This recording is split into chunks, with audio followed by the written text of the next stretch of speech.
live, I hope, I think. I'm not sure, honestly. I never know. I don't know what I'm doing with my life. I'm just joking, kind of. Yes, we're live. Uh, again, on new software, still learning all the layouts and platforms and everything. So, I wanted to open this up before we get started. Big shout out to Dan the Man and Snack909 and Ghost to Most for the subs this month. You guys are awesome, and I appreciate you. I'm just fixing my cables. I don't mean to not be looking lovingly into your eyes as you listen to me and my melodious voice. Um, but yeah, so before we get started, like I said, a couple things. Big shout out to those fellas. Appreciate you. Makes what I do worth it because it means that you guys think it's worth it, and that's what's important, you know. In addition, before we get started, I did want to say another thing. We got to take care of ourselves, guys and ladies. We have to, right? It's one of those where mental health is really important. And I'm not going to preach to everybody about going to therapists or anything like that, but I am going to talk to you a little bit about me and my journey. And I'm not sharing it so that I can be like, look at my journey. I'm sharing it so that you know that everybody has rough days. And if you need to take a break from the hobby and the game, then do so. You know, I spent about 5 years of my life running a local game store, right? And I loved what I did. I was very involved with the community. It's how I got my start running 40K events. It's how I got my start back into 40K. And I had a good relationship with Games Workshop as a vendor, right? And so it was just one of those where I so my goal for my store wasn't to build a store, right? It was to build a what's the word I'm looking for? The goal for my store wasn't to build a store, it was to build a community. My thought process was that if I built a community, the sales would follow. Whereas if I focused on sales, I ran the risk of driving my community out because they would see me as money focused. Let me pick that up. There we go. So I spent 4 years doing that, and I had a really good time, right? Because I was so community focused, there were certain things I didn't do as a store that a lot of stores did. I didn't sell magic singles because I couldn't dedicate my time to sorting cards. Because my philosophy was if you were in my store and you weren't playing some kind of game, I was doing you a disservice. So if you were in my store and there was nobody there to play with, I always took the time to make sure I sat down and played a game with you, right? And I think part of that thought process comes from living in a small town. My store was in a town of about 3,000 people, so I felt like that was the best approach to show the community that I was part of the community and then to build a community within the community. I've developed a lot of good friendships along the way, and a lot of those guys are still with me, and they've seen me through a lot of things, you know, and they make up the core of my Phoenix Gaming 40K team. So all of that ended the store June of this year, so about 6 months ago, right? It was the end of June. I was in my store. I had just gotten back. I just walked through the door, sat down at my computer to start plugging away on some work, and I started hearing popcorn popping noises. And I went to the front of the store, and my whole building was filling with smoke, and it was on fire. I walked out of the front door and called 911. And as I was on the phone with 911, the windows on either side blew out, sending glass everywhere. Fortunately, I was in a spot between them where I got missed. Um, and I spent the next 4 to 6 hours watching my whole life burn. Everything I owned, right? I walked out of that building, and the only thing I owned was my truck, but I didn't have keys, and a basket of clothes because I had just taken a load of laundry to my brother's house a block down the road to do some laundry, right? And the community was very good. They rallied around me and my business neighbors. Shout out to the Downtown Depot in Knox, um, and Birdie's. They rallied around all these businesses and helped them rebuild. Uh, I'm not going to get into the intricacies of everything that has transpired for me and my journey, but I wanted to share that because obviously, like that's a stressor. We all have stressors. Now, in addition to all of that, for the past 5 years, my son has been battling a rare form of cancer called a neuroblastoma, and it's a rare childhood cancer, and it's basically mutated nerve cells that are supposed to have been flushed out, but for whatever reason, his body didn't flush them out, and they just kind of mutated and got a little toxic and became cancerous over time, right? So that's also a stressor. And unfortunately, those stressors, they do build up. If you don't have some way to cope with them, they do build up. And so, that bleeds into our hobby sometimes, right? Like we get angry at the game when it doesn't work the way we think it should. We lash out sometimes, and that's a normal reaction, not just for 40K, but in life. And the reason I'm reaching out is because I had a buddy talk about like he just feels like sometimes he needs a break. If you feel like you need that break, take that break. Figure out what's going on because it may not be the game, right? It may be just something internally that you need to figure out. We all need to take the time to be introspective and to think about where we're at in life and where we want to be in life. And we need to take the time to figure out whether or not we're healthy, right? Uh, and so if you need that break, take that break. If you're not having fun with the game right now, and it doesn't matter what game, obviously I talk a lot about 40K, but it doesn't matter what game, right? If you're not having fun with it, step away for a few days, step away for a week, and try to figure it out. Take that break, shut your brain off from it, and try to decide if it's the game itself or if it's some underlying issue. And if it's an underlying issue, get yourself fixed up, get healthy, get better. You know, I'd rather see people who are happy in playing or happy in not playing than mad in playing, right? And again, we're all guilty of it. I'm guilty of it. Everybody on my team's been guilty of it at least once. It's a normal part of life, especially when you do something at the volume that we do it at. I don't know how many of you play weekly or monthly or whatever, but I play on average 4 to 5 games a week, right? I'm playing almost a game a day on average. With that volume of games, there's going to be days where I'm just pissed off at the world and it's going to bleed through into the hobby. And we actually just had a day like that not that long ago. And I'm not going to name any names, but one of the guys on my team also just had that day, and it turns out like he was genuinely just a little sick and really tired, and then like just kind of lashed out at the game and at life in general because of it. And none of us were mad about it. Like we all understood. We've all been there. Uh, you know. So again, if you need the break, take the break. Make sure you're mentally healthy. Make sure you're in a good spot.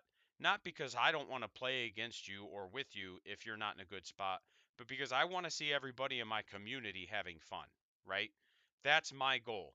As a tournament organizer, I want everybody at my tournaments to be having fun to some degree, you know? So I'm gonna stop talking here. Yeah, yeah. See, Dan was there, and it was one of those where I wasn't even really mad at the game. I was just kind of mad at life, and it kind of bled through into the game, and I had a bit of a meltdown. And part of it is the guy I was playing. He and I are also very just like really competitive with each other, and because of that, like it also kind of feeds into it. But I just wanted to make sure I took a couple minutes to let everybody know if you need that break, take that break, guys. And if you're feeling like you're not mentally in a good place, reach out to somebody, whether it's a friend, a family member, whatever. You know, you have friends, whether you realize it or not, and just reach out and talk to them and let them know, and take that break if you need it. And this is the talk I just had with one of my buddies because he was like, I feel like I need a break. Here's why I feel like I need a break. And I just told him, man, take a week off. Don't play for a week. He's got a tournament that he's got to go to coming up here. Uh, and he's got to play that, but just take the week off and then take a week off after the tournament. And then if it's the game, then either take a break from the game or address what the issue is with the game. But if it's not the game, fix yourself and just make sure you're having fun. And that's all I really wanted to say. I get a little verbose, so I'm going to try to just transition into the voidscarred conversation that we're about to have. Uh, we're going to talk about voidscarred. It's the kill team units that came out over the last year or so for Eldar and Drukhari. I've had a few video requests. I had one talking about voidscarred. I had one talking about the far-flung craft worlds, and then Dan here actually recommended that maybe I look at the custom factions for the sisters. When I am addressing the custom factions, I'm going to do a full-on video rather than a video stream discussion because there's a lot of rules to dig into there, especially with the craft worlds. There's like 22 different custom craft worlds, right? So we're going to do a full video on those rather than just a discussion. So without further ado, let me transition you to whoop, that, and we'll shut off that and save. All right, so we're going to start with the Void Weavers, which are the troops choice. Okay, they are 10 points a model. They move 7 inches. They're weapon skill 3, ballistic skill 3, toughness 3. Very typical elf profile. Let me rephrase. Very typical craft world elf profile, right? Because a lot of the Drukhari stuff actually moves 8 inches. Yeah, well, the guard's going to get its own actual standalone video also because there's a lot in that book and it's very dense with the custom stuff.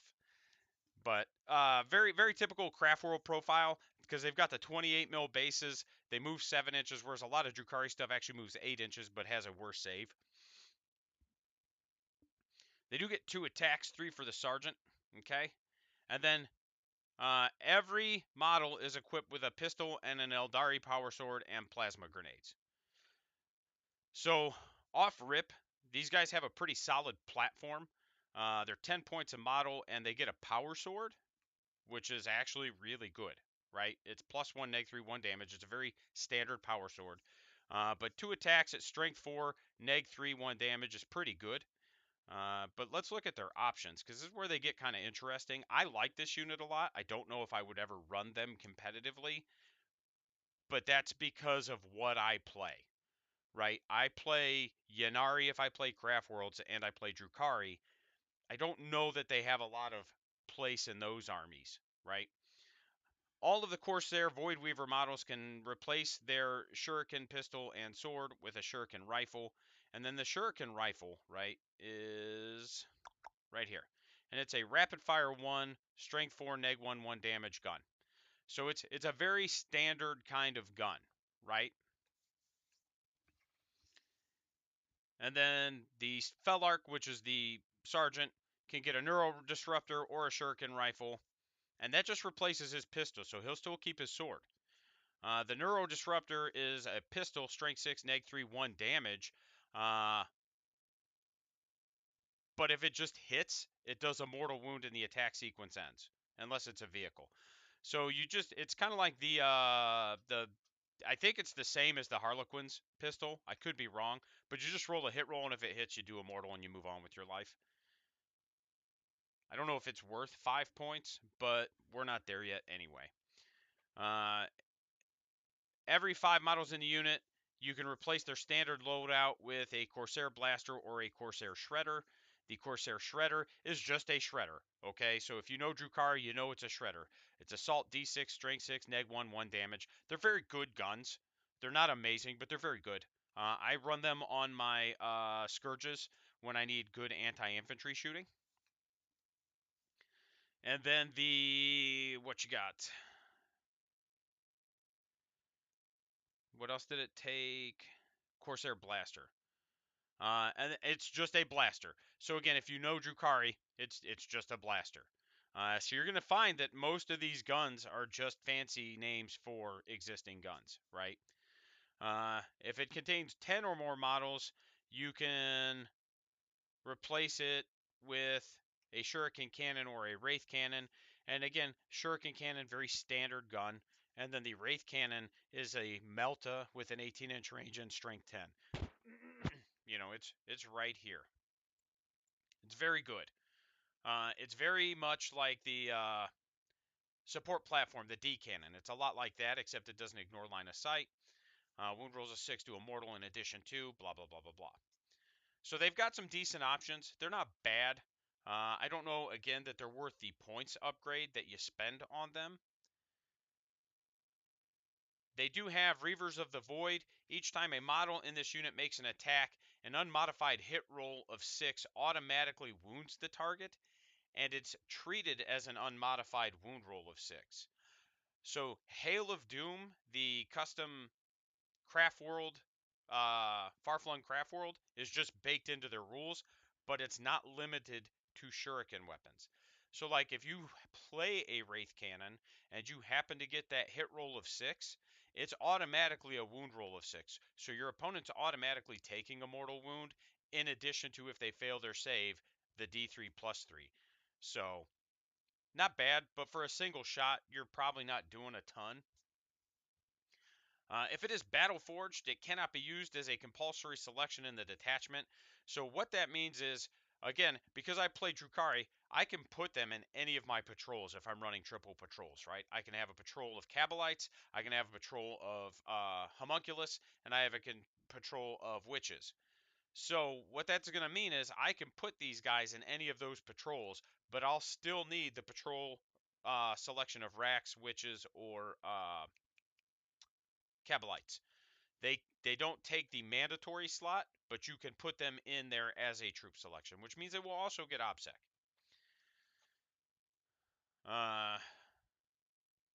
Datasheet related stratagems. There's a few. They don't get access to a lot because of their weird keywords. They have Eldari, they have Anroth, they have Asuryani, and they have Drukhari, so they have access to all of those keywords.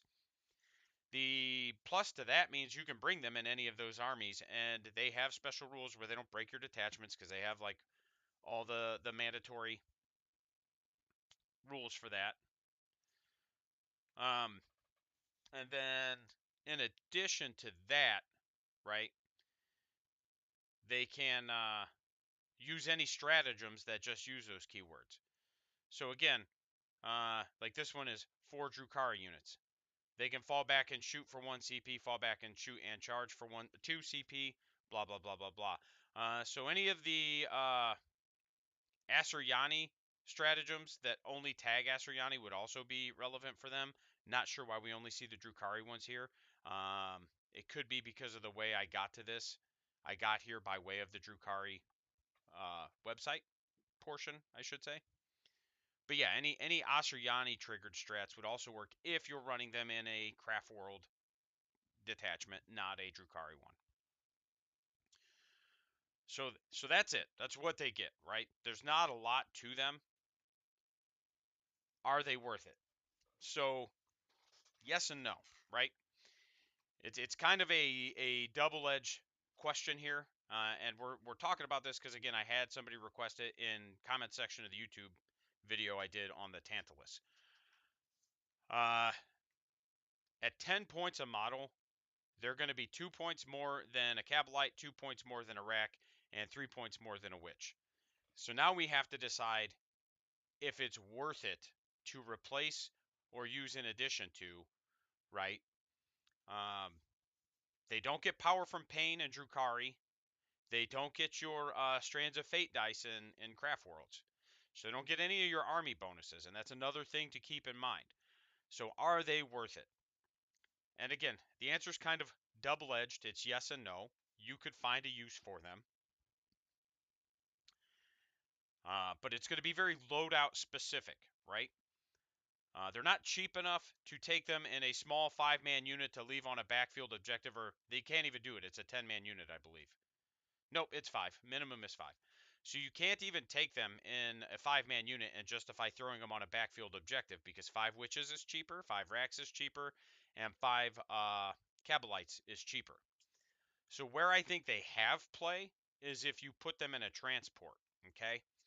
And for 2 reasons. And I think the power sword's very good, but I don't know that it's worth when you can just take witches. And we'll get to that. The power sword, or not the power sword. If I'm going to play them, I'm going to give them all shuriken rifles. I don't even know that I give them wraith cannons or any of the other gun upgrades. Maybe a shredder for the extra 5 points because I think I can give them 2. If I take a 10-man unit, I can give them 2 shredders. So that gives me 2d6 shots. And again, this is why I think they have play is because of the volume you can put out. They have rapid fire, so if you take a 10-man unit and you put them in a raider with the splinter racks, you're always going to have 20 shots if you just take 10 rapid fire guns. Because the splinter racks, you always get rapid fire regardless of movement, distance, etc. So inside a raider, it's open topped. They always get 20 shots at 24 inches. Your hit rolls of 6 auto wound. So if you've got 20 shots, right? What's 20 divided by 6? It's roughly 3.2. So that means you're gonna auto wound with wound rolls of 6 3 times every time you shoot it. And if you look at what shuriken is, it goes to -3 if you get a wound roll of 6. So every time you roll those dice, you're effectively you're statistically going to get 3 wound rolls of 6 without even rolling a wound roll. And then when you couple that with the fact that you still have you miss about 6 of those, right? Because you're hitting on 3s. So you still have what is that? 6 minus 14 minus 3 is 11. So you got about 11 hits to roll. And then it just depends on what you're shooting at that point. But let's say you're shooting at something that's T7, so you're wounding on 5s, right? So if you're wounding on 5s, you've got 11. You're going to make 4 of those roughly. So you're going to force 4 -1 saves on average, maybe 3 and a -3, and then an additional 3 -3s on average. So if we assume we get 1 -3 from our 4 wounds and then our 3 from our auto wounds, that's 4 -3s and then 3 -1s. So you're potentially doing 4 or 5 damage from this one unit, and that's shooting at a vehicle. Now, if you're shooting at something like a Marine that's T4, that's a totally different ballpark, and you're averaging a lot more wounds, and you're averaging a lot more damage, and then it gets even better when you start hitting things that are T3, right? Like if you're into other elves. So I think in that kind of build, they have play. I can't justify specifically in a Drukhari list, I can't justify taking the melee option. The shuriken pistols are actually still pretty good, and really the hit rolls of 6 auto wounding with the power swords. Is it shooting only? Let's look. I didn't even pay attention to that. It's just whenever it makes an attack. So even with the power swords, it's not bad. So I guess looking back on it right now and realizing their hit rolls of 6 auto wound with everything, I mean maybe. Again, witches are 3 points cheaper, so for me it's kind of hard to justify it. Although I do spend the extra points on the Blood Bride, so maybe they have play. Because again, I could take 10 of them. It's only 100 points. I can throw them in a Raider or some kind of transport, or even if I take a 5-man and put them in a Venom, right? They have very good pistols. Their pistols have baked-in AP. And every time you shoot your 10 pistols, you're going to average 1 wound roll of 6 just from your hit rolls. And then when you swing your power swords, you're going to get 2 attacks. So if you can get all 10 in, that's 20 dice, and that just goes right back to the math we just did. And those are -3s, right? So it's one of those where I could actually justify bringing them in a competitive list. They could have a role. I personally think I would rather have witches just because of the synergy the witches would have with my army. Because again, if we look at their keywords, they don't have core, they don't have any of the faction keywords, the bracketed keywords, so they can't get any bonuses. You can't bring them in Ynnari at all because Ynnari specifically states you can't bring this keyword. So it's one of those kind of weird interactions. There's some play there. I think it's something I might tool around with over the next 6 months as I like crush through events with my Drukhari. And once I see them on the table, I can give you better feedback. But as an initial look, if I were going to run them, it'd be splinter rifles first and in a transport with splinter racks. Um, Maybe in a Tantalus. I don't know that the Tantalus is worth it just because the Tantalus doesn't have splinter racks. And again, I it's hard to say because like with Kabalites, they don't have any baked in AP, so I don't feel like I'm missing out on as much by having them in the Tantalus. But the Tantalus also moves fast enough that we could get within rapid fire range pretty easily. Um, but the other thing with that is these only come in a unit of 5 to 10, whereas the Kabalites, I can take a 15-man unit and put that whole unit in the Tantalus. I could also just put 3 5-mans in. Excuse me. I do also have that option. Um, but again, there's play here. They have solid shooting. They have solid melee. They're not necessarily standouts, but as an optional troop choice that you could take in any Craft World army, I think they're good. Uh, and in a Craft World detachment, I think it's a little bit different story. I think they become more viable as a troop selection in regular Craft Worlds, and Craft Worlds are weird, okay? And the Craft World community is a little weird because I have Craft World players seem to be all extremes on their troops. They either love their troops or they hate their troops, and there's no in between. I've heard competitive Craft World players going, our troops are garbage. They're just attacks. And then I've seen some pretty good comp Craft World lists that run a lot of troops. So again, it's one of those where it's very opinionated. It depends on your style of play. But when I compare these to like Storm Guardians, would I pay 2 extra points for these over a Storm Guardian? Yes, I would. They don't get the Craft World bonus, but they do still have all the relevant keywords for like any relevant Asuryani strats, right?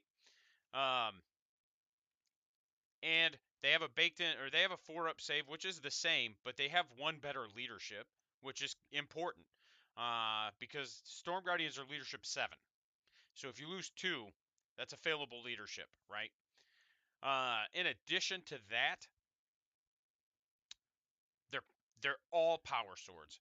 So they're all strength 4. And that's where Storm Guardians kind of struggle is if they don't have a spell like Empower on them, they don't wound very well into most things.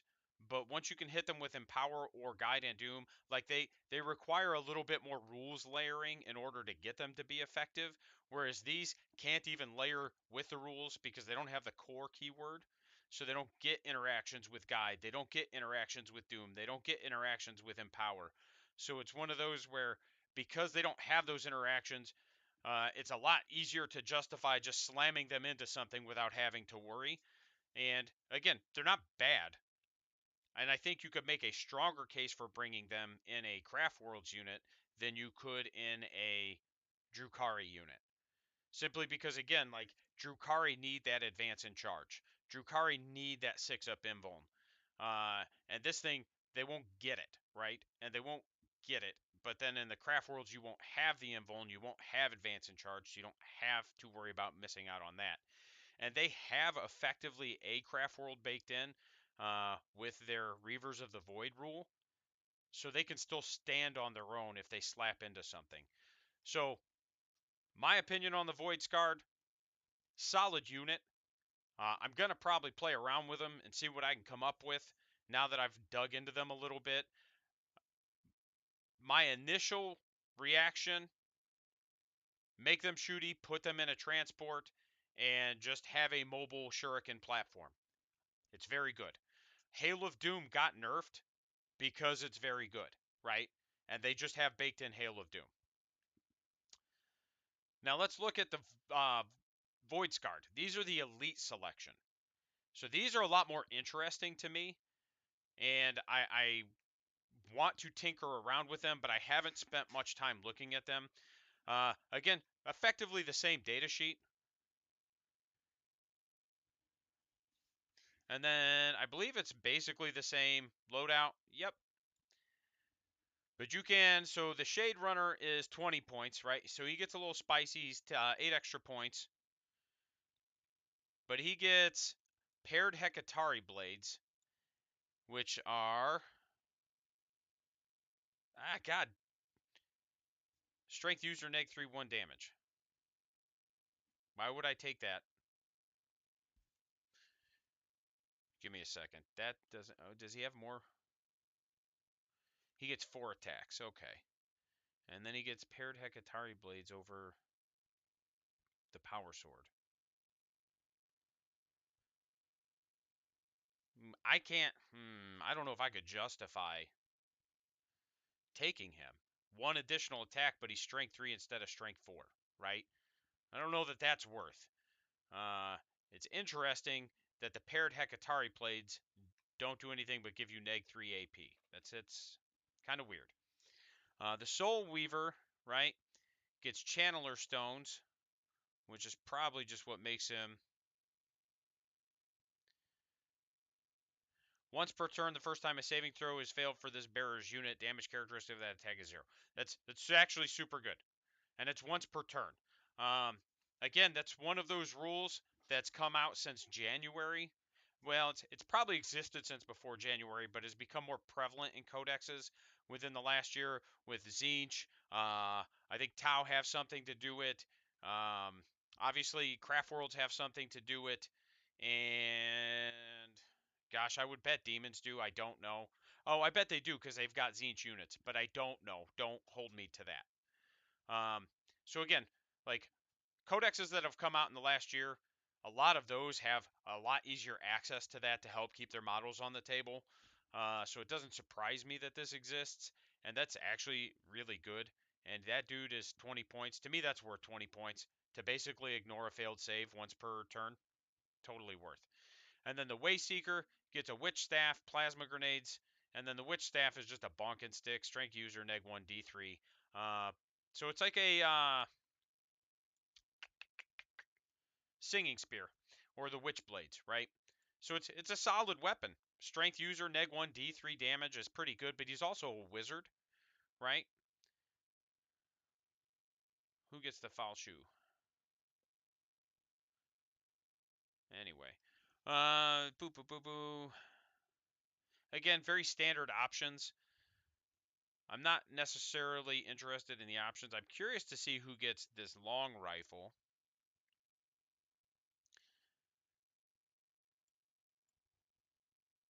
And they do. If it contains 10 models, you can get one long rifle. And then that's 10 points. And it lets you ignore light cover. So again, this could be worth a 10-point upgrade if you make them a shooty unit. Could be worth. And then the Mist Shield just gives the bearer a 4-up invulnerable save. All right, so this unit never suffers perils from the warp, right? And then the Shade Runner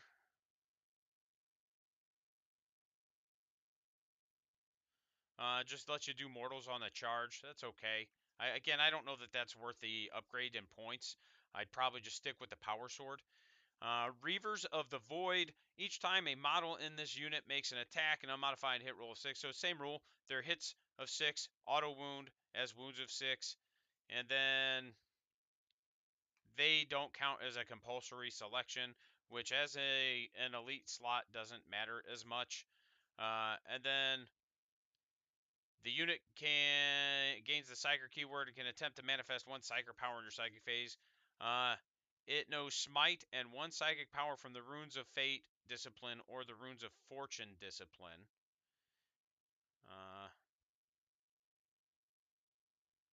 I'm just trying to see. Okay, so let's see if it's worth it. Because again,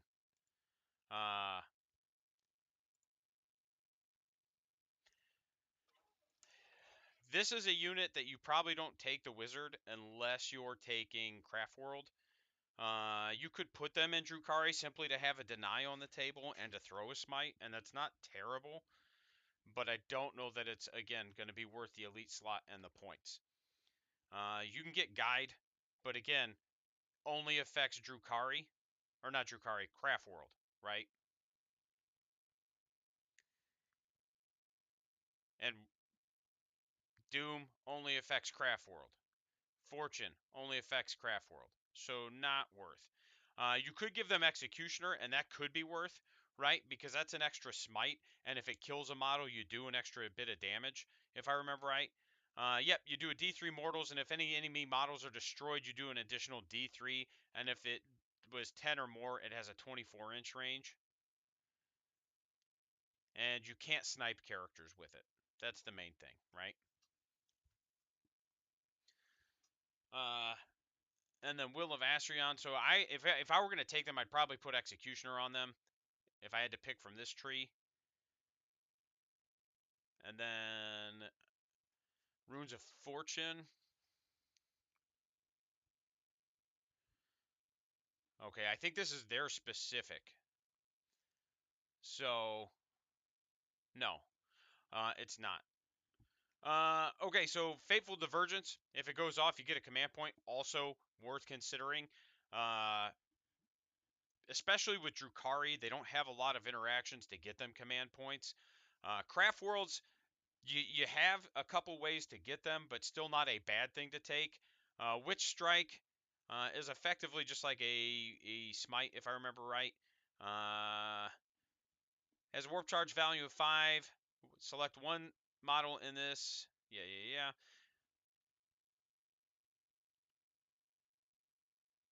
Successful wounds do a mortal wound in the attack sequence ends. So that's actually pretty good, but it's only for the wizard model in that unit, right?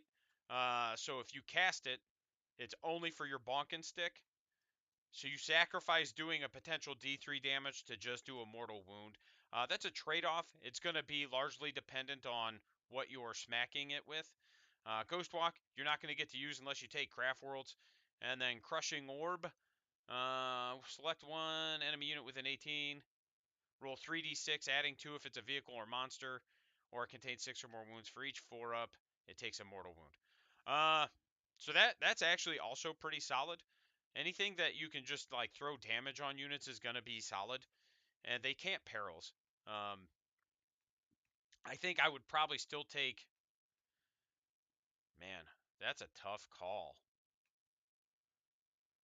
Being able to throw Crushing Orb is probably worth. If I was going to play these in Drukhari, I think Crushing Orb is the way I would go so far. Focus Will and Impair Senses.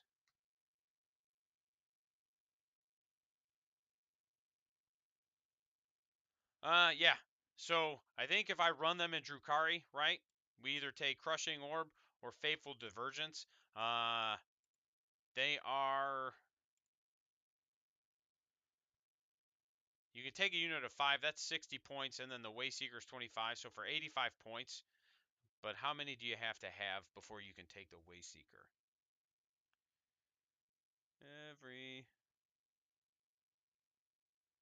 Let's see.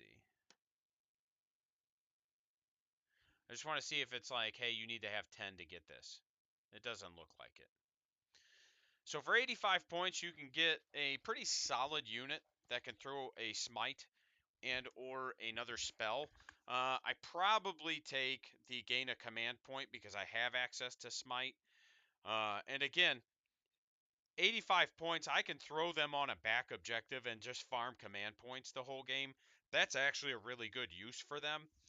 Um, When you look at what Marines have to do to camp backfield objectives and other armies, Orcs, 80 points for a min squad. They could do 40 points for some Grots, but these will have a lot better durability than the Grots will. They're not going to just fold to 10 bolter shots and then fail leadership and then the rest of them run away.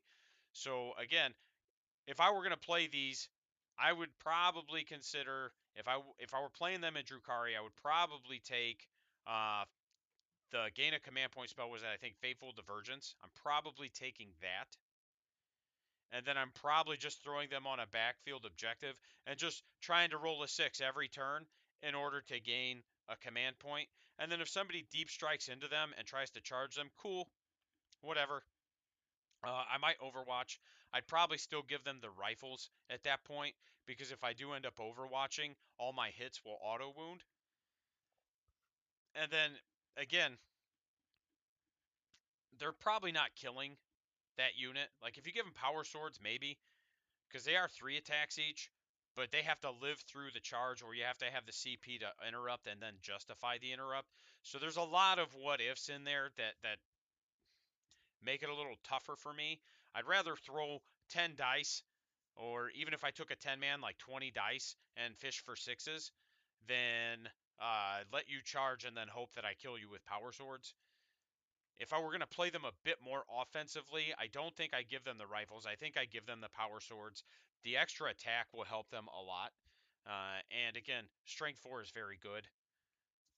It's not great, it's not amazing, but they're pretty cheap. At 12 points a model, and again, to put it into perspective, if I've got 10 of them, right, that's 120 points if we don't give them any upgrades. But that's 31 attacks, hitting on 3s. That's 21 hits. Wounding on 4s into Marines is 15 wounds, but you're only making 6s with the Marines because they're neg 3. What that ends up meaning is you're going to make about 12 of those, 13 of those, right? So you're squad wiping most Marines on average. Now, don't get me wrong, if the Marines charge you, you're also just getting squad wiped. But if you've got 10 of them, that's an equivalent trade. But because Marines tend to have fewer units and fewer models, that's an up trade for you. And if you can get them into the right position, uh, you don't have to worry about the trade as much. And what I mean by that is like, um, if you can take this unit and hit something that's off by itself, because that 7-inch movement doesn't sound like a lot, but that does make a big difference. That extra inch or two of movement compared to most other infantry, that does make a big difference. So if you can hit something that's kind of off by itself, you're going to be able to like hit it and then not have to worry as much about the counter charge. And if your positioning's good, you can at least try to make that counter charge harder, or you can use them as a blocker to just kind of wall off models for other units too. Again, they're cheap enough that I think they're worth taking in an elite slot, even in craft worlds, simply because most of the craft worlds elite slots they're a lot more points. They do have a better damage output, but they have some different interactions. Uh, Drukari, backfield objective, farm command points. Craft worlds, I think they become a little bit more versatile because your units tend to be a bit more expensive, and I think that kind of gives you a cheaper option of something you can slam in a transport, run it up the board, and then just go ham. And then when it dies, you're not as, what's the word I'm looking for? You're not feeling it as much, right? It's not as devastating as when you lose that 10 man of striking scorpions or that 10 man of banshees. Uh, you know, because those are a lot more expensive. 10 banshees is almost 200 points. It might even be more. Same with scorpions. So you're almost half of that. And then if you give them the wizard power, that just gives them a little bit more versatility to kind of buff your army and help you out. So that's really it. There's not much else to say about them. They're really cool looking. I don't know if anybody's seen them. Let's check them out.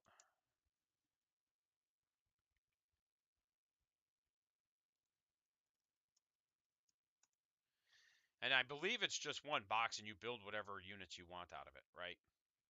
But they're gorgeous models. All mine, right? I have a unit of these or a box of these, and all mine got turned into witches, and they're just my blood brides, okay?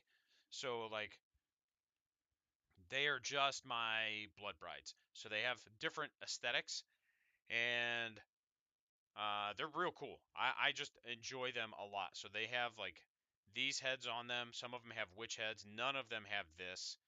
Um, But I will probably slap this on some boys at some point, and then, you know, kind of figure it out. Hey, what are we doing here? What can we do here? Like, can we get these to work? Like I said, I think ultimately they have a role, they have a use. They will require some tinkering and some finesse. I think the easiest way in Drukari is to just make them shooty and probably use your elite slot because they're cheaper, or your troop slot because they're cheaper. You just give them the rifle, throw them in a raider, and just roll a bunch of shuriken dice and hope for the best, right? Uh, that's to me the most effective way to use them. And again, they will have OBSEC, so they can still come and steal objectives, and they have the utility of being able to do a lot of actions. And in Drukari, it's going to be one of the few things in your army that has a 4-up save. They won't have the invuln, um, but you're still getting a 5-up against chainswords. So it's one of those where you still have a better save against neg 1. You have the same save against neg 2. So it's only once you start hitting neg 3 and higher that it's going to matter anyway, and that's assuming they're not in cover. So man, upcoming events, just another reminder, Highlander is in about a week and a day. And then what do we got? There's a league starting at the beginning of February. Actually, let's look and see what my registration is for that.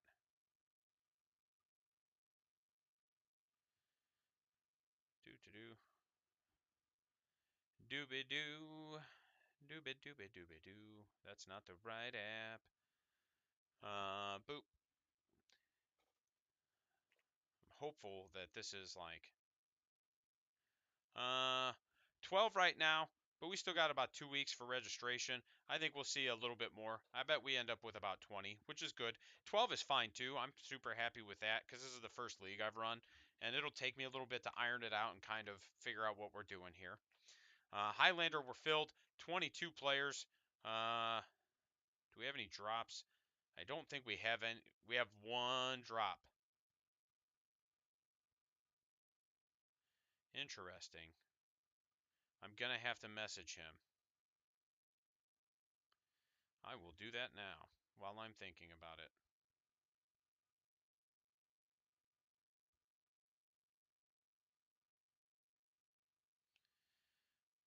Oh, gosh. All right. So, Highlander. And then the 11th, I'm going to Lafayette to play in a tournament. A gentleman by the name of Michael's running that. I've been working with him to try to help him kind of like get his terrain ironed out. That's been the biggest complaint his players have had, is that his terrain's a little sparse, and it's real rough unless you're just playing a shooting army. And then what do we got? We got Cag Bash at the beginning of March, which is a 2-day GT. And then I am not playing. I'm working Adepticon this year. So that's going to be the last week of March. So my stream schedule is going to be all over the place. You're going to see a lot of like tournament review videos and stuff like that. And we'll talk about some Drukari strategies because it's all Drukari for the first half of the year at the very least. I'm going to see how good I can do with this army. Um, and hopefully I do well enough that I can just be like, all right, cool. I had my fun, but I want to get my boys back on the table. I've really enjoyed the last few times I've played my orcs, and I'm kind of missing them.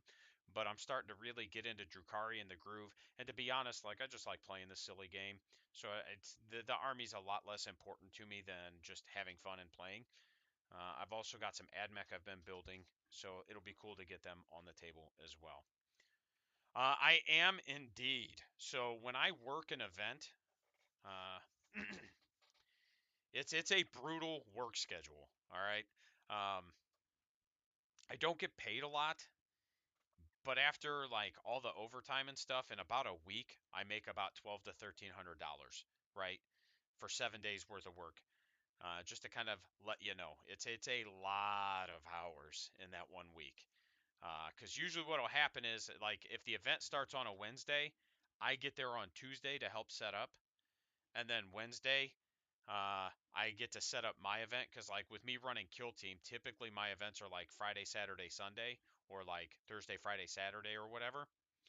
So then I get to spend a whole day setting up like the store and all that stuff. Then I spend a whole day setting up my area, and then I am just running my events, and they're typically all day. And then if I get done, um, I get some freedom, So like Kill Team has shorter times. So if my event starts at like 8 or 10 in the morning, for example, I'm only working 6 hours.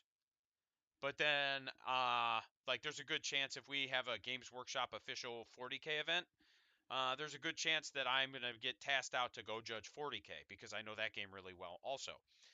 And then, so like, I might end up working from like 8 in the morning until 10 o'clock at night, and then I go to bed, and then I wake up, and then I work at like 8 in the morning. And actually, we start a little earlier than that because it's usually like I just go to bed and then clean up from the night before the next day. So it's usually like 12 to 14 hour days minimum, and I get like an hour lunch break ish, maybe sometimes, and a lot of times I spend that just kind of walking around looking at vendors and stuff like that. It's pretty wild now that I've been doing like streaming, like party nights or like working nights, uh, because no to both. I try to get some sleep. It's pretty brutal. I might stay out till like 11. Like if you guys are all there and playing, I might come sit down with you guys and have like a beer. Like I probably won't drink a beer because I've been abstaining from the alcohol, but I'll sit down and just kind of chill with you guys for like an hour and then go to bed. But not like 1 or 2 in the morning. Like we did that at the Chicago Open. We would, after the 40k rounds for the day, we'd go to the hotel bar and I'd drink a beer or two, but we'd end up getting to bed at like 1, and then I'm up at 6. And man, like after 3 days of that, I was just like, this is the worst. Yeah, no bar hopping for me. I probably won't leave the hotel simply because of time, because I will be staying at the venue more than likely, or like within 2 steps of the venue, right? Uh, Wherever, I don't remember where it's at, but wherever it's at, I'll have a hotel within walking distance because that's what GW does, and it's awesome. Like at the Chicago Open, I just stayed at the hotel that we rented out for the whole tournament, and it was literally just take an elevator straight down and then walk out to my event. Uh, and I lived on, honestly, I lived on protein bars and water for that whole week. Man, uh, it's one of those where it's so much fun, but I like when I get home.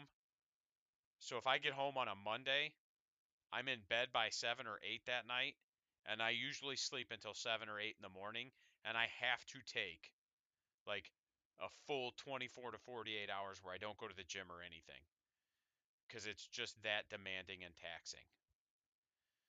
You know, it's a lot of craziness, a lot of interaction, a lot of people yelling my name, and man, it's a wild ride. And you have some weird conversations with people, man.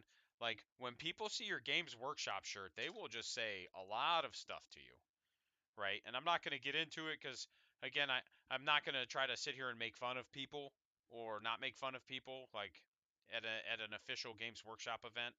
Like they definitely frown on that, and they do watch my streams. You know, there are teams in the social media department that do look at things that I say and do as it pertains to the company. Honestly, it just makes me want to play more. But yeah, so it's one of those where one of the more interesting conversations I did have that I can talk about, right? Uh, was I'm sitting there with one of the guys. It's weird. I don't really know if I have a boss. I don't know if I don't have a boss. I call him my boss because like he's a full-time employee, and when things need done, he's usually the guy saying, "Hey, I need you to do this." So in my head, like, yeah, you're my boss, even if he's not my boss, right? We're sitting there, and this guy just walks up to us, and again, it's man. So seeing all the models and not being able to play for the whole week is very, it's also exhausting in its own way. But even when I do a tournament, like after a tournament, I just want to play more, right? It's so weird. Like I did a 2 day event in Indy and we just got done and I was like, bro, let's play more. And then the whole ride home, we're just like looking at the app and reading about the rules and thinking of different things we could do. And it was just hilarious. Like it's a great time. Um, but yeah, it's a wild ride. And this dude walks up to us though, and he was like, "Who is your favorite Primarch, and why is it Angron?" And so my boss, right, uh, is a World Eaters player. I am ish or was at the time, obviously. Well, not even at the time, but I was at one point in time.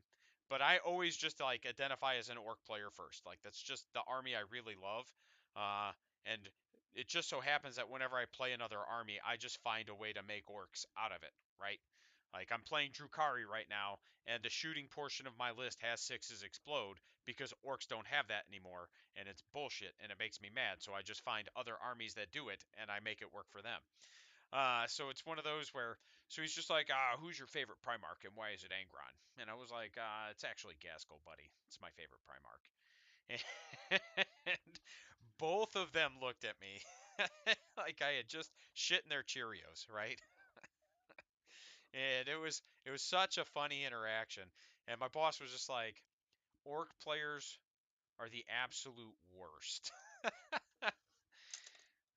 And he obviously he didn't mean it, but no, it's interesting, man. Just like the weird things that people will come up to you and talk about.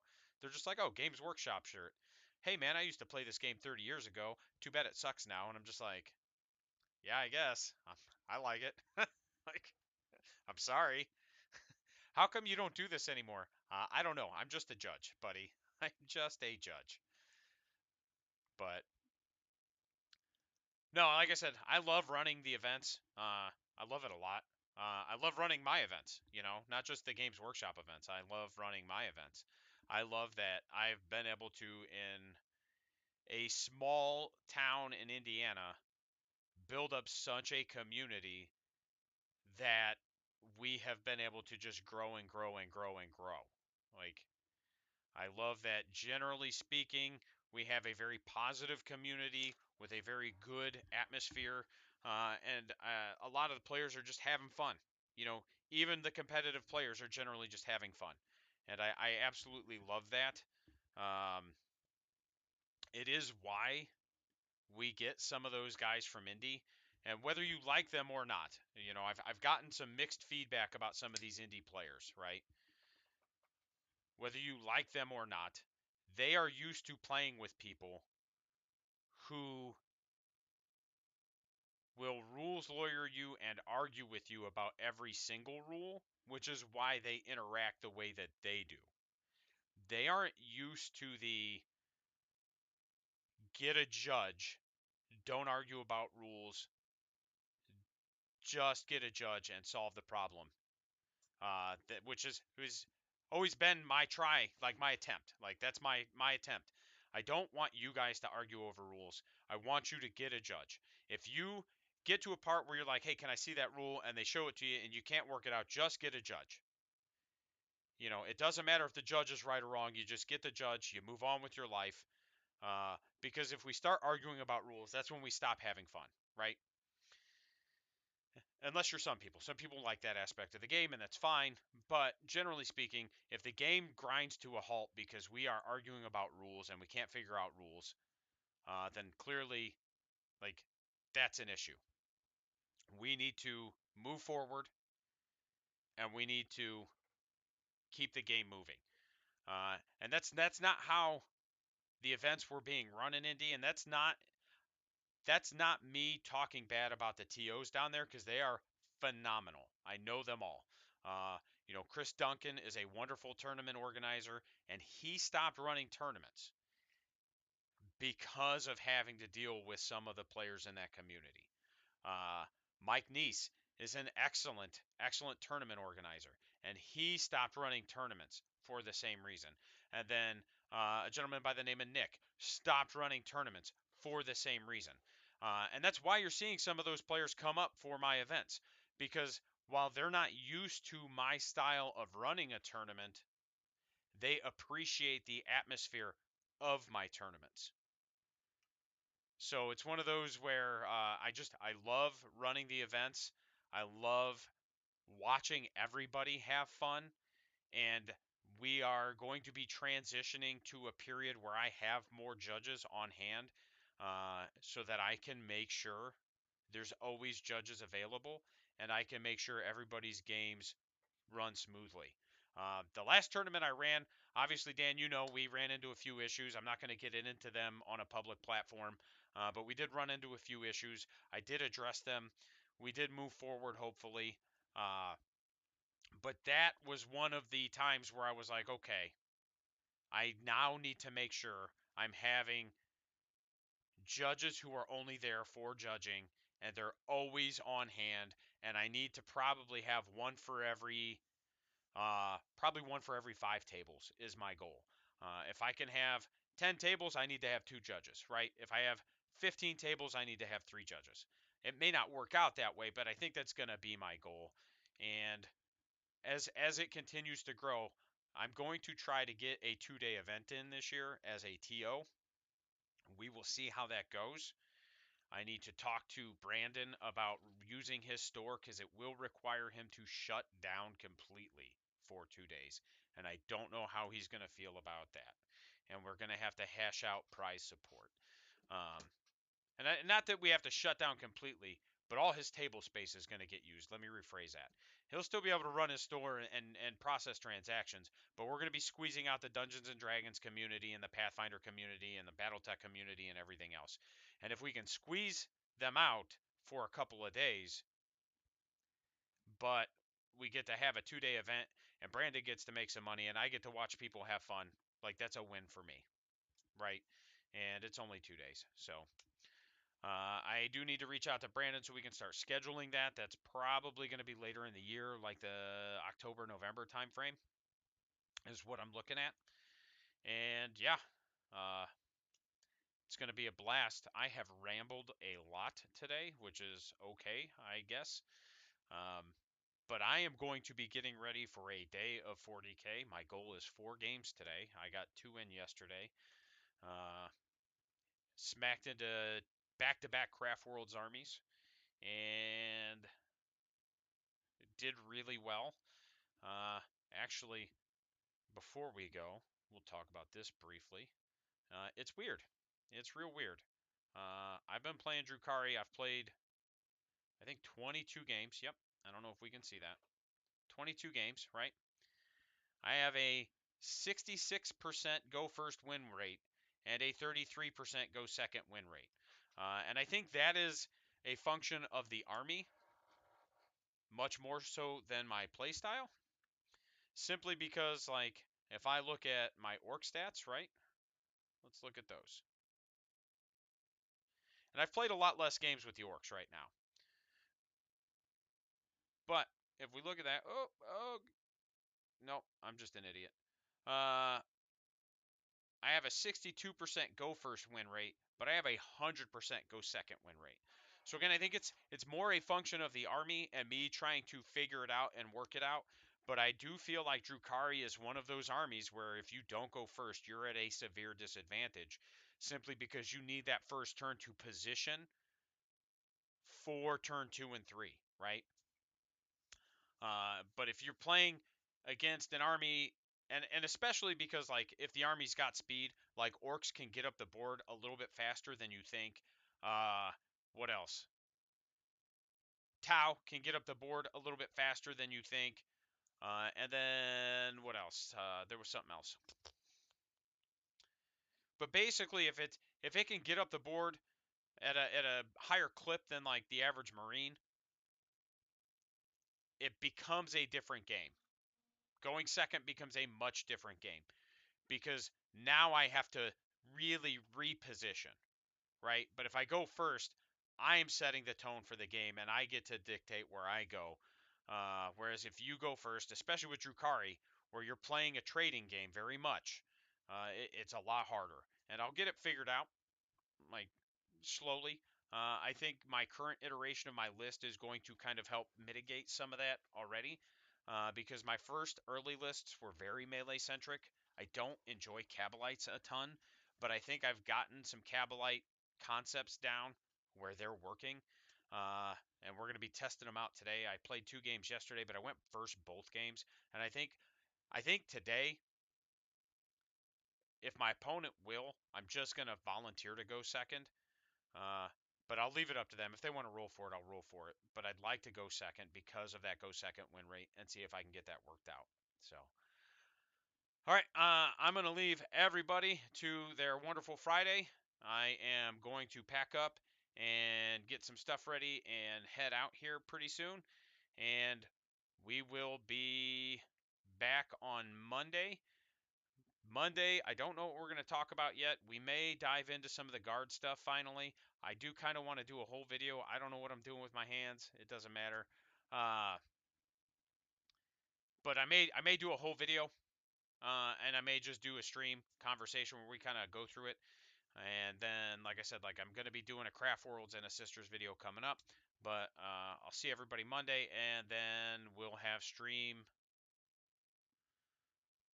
Yes, we will have stream on Thursday. Perfect. Have a good day, guys.